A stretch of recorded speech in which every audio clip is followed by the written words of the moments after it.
Bonjour, c'est Fabien. Alors dans cette vidéo, je vais vous expliquer comment s'entraîner aux arts martiaux seul chez soi sans perdre la motivation. Alors le problème, c'est que bien souvent, vous trouvez pas la motivation pour vous entraîner seul chez vous. Ou alors peut-être que vous n'avez pas de club, que vous aimeriez pouvoir pratiquer quand même les arts martiaux. Il y a plein de choses sur internet, mais voilà, il y a tellement de choses que c'est compliqué de se cadrer et d'arriver à trouver des solutions pour bien avancer. Ou alors peut-être que vous n'avez pas le temps d'aller au club assez souvent, que vous aimeriez pouvoir développer des arts martiaux chez vous plus régulièrement, mais encore une fois, ça devient compliqué à partir du moment où, quand on débute par exemple, il y a beaucoup d'informations, c'est compliqué de comprendre, de clarifier, de détailler les choses.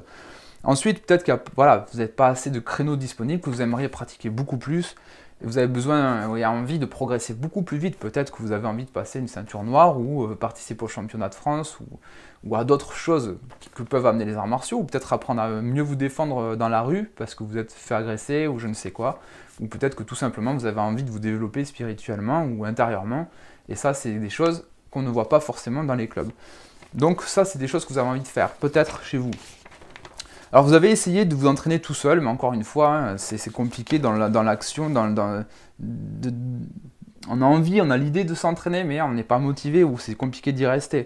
Vous avez peut-être lu des livres des livres techniques en fait, mais il y a beaucoup d'informations, donc comment la classer, comment la ranger, ça devient très compliqué. Vous n'avez pas assez, vous n'arrivez pas à organiser votre temps. Comment faire? Il y a des techniques pour organiser le temps, mais encore une fois, là, il y a beaucoup d'informations sur le sujet, donc vous avez essayé, ça ne marche pas. Ou peut-être que vous avez essayé de travailler entre potes, mais ça part vite en live parce qu'on s'amuse, c'est la fête, et du coup, vous vous retrouvez après à vous dire, mince, j'ai encore rien fait, ou voilà.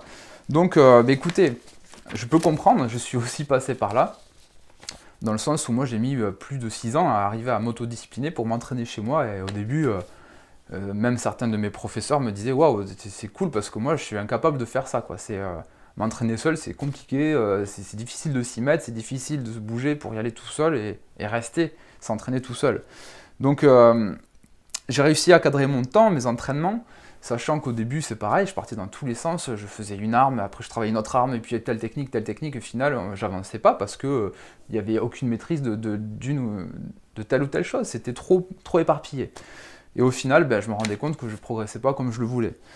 Puis voilà, un jour, je suis parti de ma ville, hein, la ville où j'habitais, pour partir vivre à la campagne, où le club dans lequel je pratiquais là-bas, était très loin de là où j'étais. Donc je n'avais accès qu'à 2 entraînements par semaine, alors que j'étais habitué à en faire plutôt 3, 4 et au début même 5 par semaine.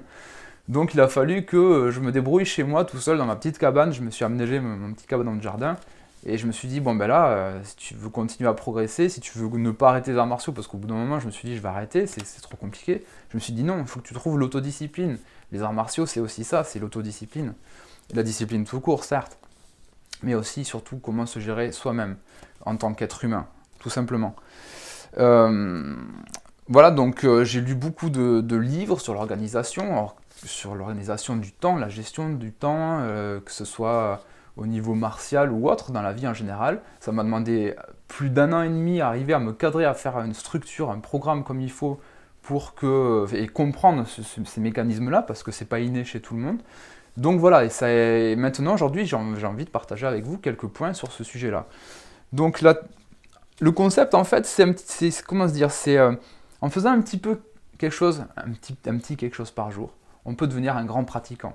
Plutôt que de se dire, ouais, j'ai envie de devenir un grand pratiquant, mais chaque jour je fais rien ou très peu, ou alors j'attends d'aller à l'entraînement, vous pouvez vous dire, chaque jour, je peux faire un petit quelque chose. C'est un peu comme le bambou, vous savez, un bambou, il pousse pas comme un arbre en fait, il s'accumule dans son, comment on appelle ça, dans son rhizome, dans le petit truc qui dépasse de la terre là, et un jour, quand il se met à pousser, il se déplie en fait. Donc tout s'accumule dans ce petit truc, puis d'un coup, blam, en un jour je crois, ou 2 jours, il peut monter jusqu'à plus de 30 mètres de haut. C'est un peu ça l'idée, c'est accumuler, puis un jour, paf, le fait d'accumuler des choses, ça grandit d'un coup. C'est ça un peu, cette énergie, elle va pouvoir exploser. Donc en fait, c'est 2 petites actions chaque jour pour créer des habitudes agréables et stimulantes, c'est-à-dire que pour pas perdre la motivation, il faut que ça reste agréable. Donc si vous vous dites chaque jour je dois faire 1 heure et demie d'arts martiaux, c'est pas forcément la bonne idée. Vous voyez, c'est peut-être faire un petit peu moins, mais un petit quelque chose, juste un mouvement. Hop, je m'entraîne à faire ça pendant 5 minutes, un blocage. Ou un autre blocage, enfin, je connais pas vos techniques, peu importe. Ensuite, c'est savoir pourquoi on s'entraîne chez soi. Pourquoi vous avez envie de vous entraîner? Pourquoi vous faites des arts martiaux? Ça, c'est important. C'est tout un cheminement de vision, de se dire je vais aller là, c'est là-bas que je vais aller. Ensuite, il faut arriver à conditionner votre cerveau pour aller plus loin, pour l'habituer à de nouvelles choses régulières. Une fois qu'il est programmé, que les connexions synaptiques se sont faites, eh bien, ça devient beaucoup moins difficile de se dire ok, ben là c'est l'heure, pam pam, je fais mon truc, ça y est, c'est réglé. En même temps, ça le révise, ça me permet de réviser, ça me permet d'ancrer vraiment le processus martial ou du mouvement ou ce que vous voulez, ce que vous allez mettre en place. Donc voilà. Alors, je vais vous proposer trois clés, trois actions, trois choses à faire pour pouvoir vous entraîner chez vous et garder la motivation. Alors, en premier, vous allez définir justement votre pourquoi, un pourquoi assez fort. Pourquoi vous faites des arts martiaux? Pourquoi vous vous entraînez chez vous? Pourquoi vous êtes là à pratiquer? C'est quoi votre but ultime? C'est quoi votre vision? Vous voulez aller où? Est-ce que c'est une ceinture noire? Est-ce que c'est devenir un champion de France, un champion du monde? Est-ce que c'est simplement pouvoir enseigner un jour et transmettre parce que vous aimez transmettre aux autres? C'est quoi votre pourquoi? Notez-le à l'écrit, en un. En deux, ça va être de découper vos entraînements en sous-parties. Par exemple, diviser par semaine, puis par jour, faire un plan d'action. Et par mois peut-être, c'est arriver à découper, à fragmenter et à vous dire, ben voilà, chaque semaine, cette semaine, je vais travailler ça. La semaine prochaine, je vais travailler ça, etc., etc. Ensuite, en 3, ça va être créer de nouvelles routines, c'est-à-dire que chaque semaine, vous allez dire telle routine, je vais faire cette routine. Ou tous les jours, pendant un an, je vais faire ça, parce que ce mouvement, je ne le gère pas, ou j'ai envie d'être excellent sur tel mouvement, sur telle technique, tel enchaînement. Et bien pendant un an, je vais le faire, par exemple jusqu'au championnat de France, ou jusqu'à mon passage de grade. Peu importe. Vous avez une difficulté avec un mouvement, répétez-le tous les jours, je vous garantis que ça va finir par rentrer. Et ce sera automatique dans l'esprit et dans le corps. Donc dans une autre vidéo, je vous montrerai comment vous booster vos techniques martiales. Il y a des choses très simples pour ça. Comme d'habitude, je vous donnerai des petites clés comme ça pour pouvoir vous y retrouver, pour pouvoir appliquer chez vous ce que je vous dis. Si vous êtes sur YouTube, je vous cliquez sur le bouton s'abonner qui est juste au-dessus.